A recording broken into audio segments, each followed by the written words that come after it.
Hello friends and welcome to our channel. Our today's video is about old camera found at Goodwill contained photos of a forgotten tragedy. But before we start, please make sure you subscribe if you haven't already, hit the notification bell, and smash that like button. We really appreciate your continuous support.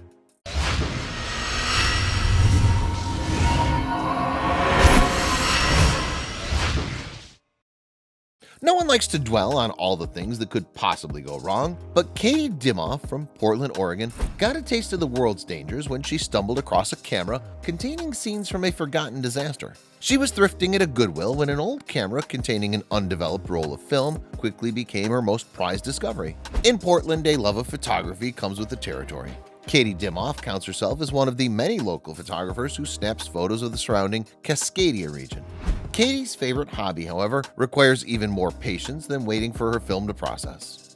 Katie frequents her local thrift shops in search of old cameras with undeveloped photos. She tells the Oregonian, "The first roll of undeveloped film I ever found had a photo of the Portland International Raceway in maybe the 70s or the 80s. That inspired me to keep looking for old film and Goodwill cameras." One spring day in Portland, Katie stepped inside her favorite Goodwill and picked up an Argus C2 camera model, which hadn't been in production for 75 years. The cartridge inside appeared to be aged. Katie rushed it over to a processing lab that specialized in developing old film, but they were missing something. The lab didn't have the proper machinery to develop the 40-year-old photos in color. Thankfully, they were able to process them in black and white, which was plenty for Katie. When she came to pick up the prints, the lab worker had to let her know how special her discovery was. Despite a bit of damage here and there, the lab experts had done a fantastic job. Katie stared at the photos in awe. One of the photos was enough to ignite her search for the camera's owner. The photo showed what appeared to be a young couple standing in a yard with their baby, whom was being held by either its grandmother or great-grandmother. Katie turned to the media to help her identify the smiling relatives. The Oregonian shared the story across the region. Katie wondered if the owners even remembered the camera, let alone the infamous scenes it contained. If she could find them, their reaction would surely be priceless. 2 days later, her wish came true. A man named Mel Purvis was scrolling through an article his buddy had sent him when he nearly fell off his chair. Not only did he recognize the figures in the photo, he was one of them. Mel got in touch with the Oregonian immediately and told them all the details. The photo was taken in 1980. It depicted Mel, his wife, his grandmother, and his infant son Tristan all preparing to attend a football game. The photo was taken to capture his grandmother's first time meeting her newborn grandson. Unfortunately, Mel had a bit of tragedy to share. A year after the photo was taken, Mel's grandmother passed away without the chance to see her grandson grow up. To make matters worse, the family had just lost Tristan in 2009 when he was just 30. The photo brought back bittersweet memories for Mel, who says the camera wasn't even his. It was Mel's grandmother, Faye Gardner, who owned the Argus C2. The rest of the incredible photos had been taken by her. Mel didn't know what had become of his grandmother's belongings until now. Upon seeing the rest of the prints, Mel was able to identify the region and confirm the captured event. At first, the photo seemed unassuming. One depicted a lineup of homes and buildings on a springtime day, much like the one when Katie came across Faye's camera. There were a few clouds overhead, but the film damage made it difficult to notice any details. The next photo was just as unremarkable as the last. It showed the Lewis and Clark Bridge, which connects Washington and Oregon. There's nothing too special about the shot, so why was Faye snapping away? It wasn't until the next photo that her intentions were clear. The same lineup of homes and buildings from a few photos back were present, except now it was clear that the sky wasn't filling with clouds, but with smoke.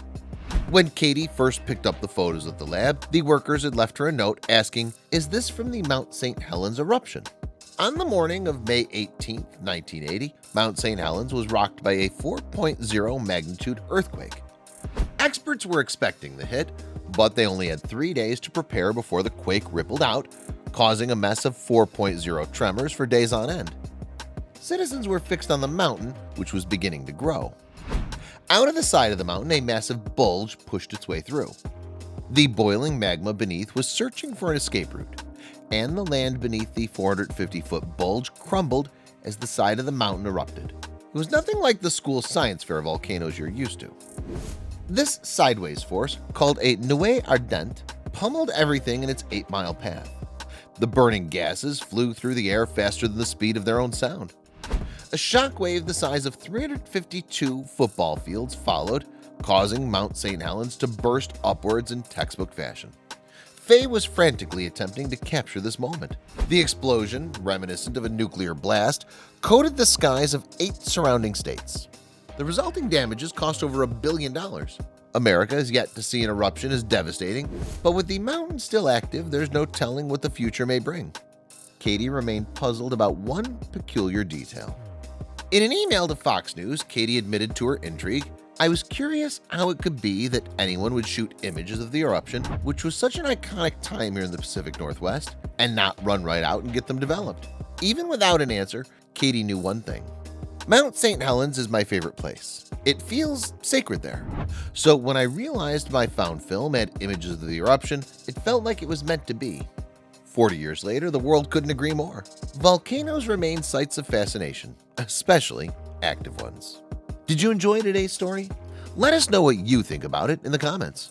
If you believe this story was amazing, don't hesitate to share it with your buddies. Hit the subscribe button and activate the notification bell so you'll never miss your daily dose of incredible stories.